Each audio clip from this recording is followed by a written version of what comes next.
आज की तारीख में बडगाम सियासी तौर यतीम है। बडगाम कॉन्स्टिट्यूंसी के लोग सियासी तौर पर यतीम है क्योंकि यहाँ पे एमएलए भी नहीं है और जो पार्लिमानी इंतखाबात में जीत कर आए थे वो भी सलाखों के पीछे है। और अब बडगाम कॉन्स्टिट्यूंसी के लोग फरियाद किसे करे, उनकी आवाज सुने तो सुने कौन। असेंबली इंतखाबात के बाद जो है यहाँ पे लोगों के तवक्का, लोगों ने जो है एतमाद जो है उमर साहब पे जिताए थे और उन्होंने कसीर तादाद में जो है वोट दिए थे और बड़े पैमाने पे जो है उन्होंने जीत दर्ज की थी। लेकिन जनाब वो सारा जो है कहते हैं ना कि जाया हो गया और किसी चीज के काबिल नहीं रहा बिल्कुल। और मेरे साथ इस वक्त बडगाम से कुछ लोग जो है जुड़े हुए, इनसे भी अच्छे तजवीज निगार है और सियासत पे अच्छा इनका नजरिया है। आइए इनसे बात करते हैं और जानने की कोशिश करते हैं। आपने जो इंट्रोडक्शन दी, जो तफसील दी, इसको अगर मैं वन वर्ड सबस्टिट्यूशन में ढालने की कोशिश करूं तो मैं ये कह सकता हूं, आज की तारीख में बडगाम सियासी तौर यतीम है। वो इसलिए कि जम्मू कश्मीर की पूरी 88 सीटों पर इस वक्त एमएलए जो हैं अपना काम कर रहे हैं, जितना भी कर रहे हैं, लेकिन लोगों के पास जा पाते हैं, उनकी बात सुन पाते हैं और कमाहका टू देयर बेस्ट उनके मसाइल हल करने की कोशिश करते हैं। लेकिन हमारे साथ ये नाइंसाफ़ी की गई है जमहूरी तौर, जैसे कि आपने खुद फरमाया कि बहुत ही कीमती वोट हमने डाला अपने उम्मीदवार को, जो भी इस वक्त था। मैं नाम नहीं लूँगा, आप सब जानते हैं बडगाम से कौन उम्मीदवार था और उन्होंने जीत लिया। लेकिन मैं हैरान हूँ कि उन्होंने क्यों हमें यतीम छोड़ा।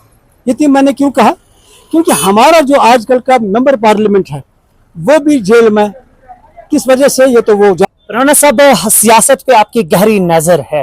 मैं आपसे जानना चाहूंगा कि आपको लगता है कि आने वाले बाईपोल इलेक्शन में जो है एक बार फिर से नेशनल कॉन्फ्रेंस पे भरोसा जिताया जाएगा बडगाम कॉन्स्टिट्यूंसी? हाँ, देखिए, जो वोटर है आजकल का वोटर बहुत ही कॉन्शियस है और जो पिछली कारकर्दगी होती है हुकूमत की, वो उस कारकर्दगी के तनाजुर में ही अपने वोट का इस्तेमाल करता है।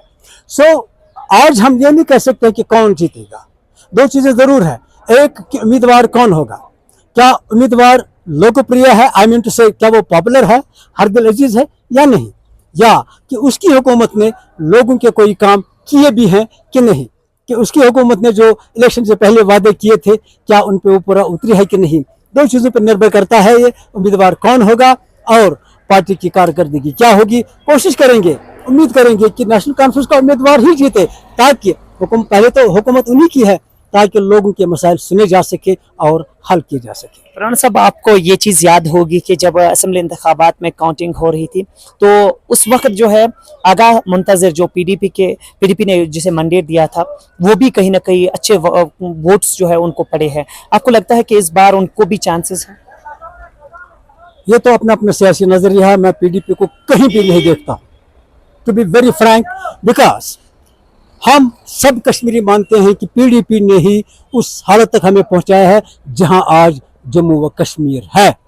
मैं इस बात में कोई, I don't want to just miss the words, I can simply tell the fact that it is only PDP that has landed us in such a trouble which is never going to end. So I cannot see anybody from PDP winning the elections in near future for most of the time to come. क्या परवाना साहब की नजर किसी ऐसे सियासतदान पे है जो बडगाम कॉन्स्टिट्यूंसी के लिए बाजी मार सकते हैं? एकदम नए चेहरे आ सकते हैं, जो लोग ग्राउंड पे काम करेंगे, नए चेहरे आ सकते हैं, बहुत नए चेहरे हैं। नौजवानों का जमाना है।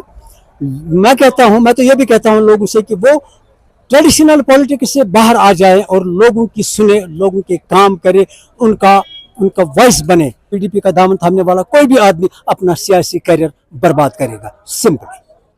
असेंबली इंतखाबात में किस तरह से यहाँ पे बडगाम कॉन्स्टिट्यूंसी में लोगों ने अपना कीमती वोट जो है वो कास्ट किया और बड़े इत्मीनान के साथ, बड़े शौक और खुशी के साथ जो है उन्होंने अपना प्रीशियस वोट जो है उमर अब्दुल्ला साहब को दिया।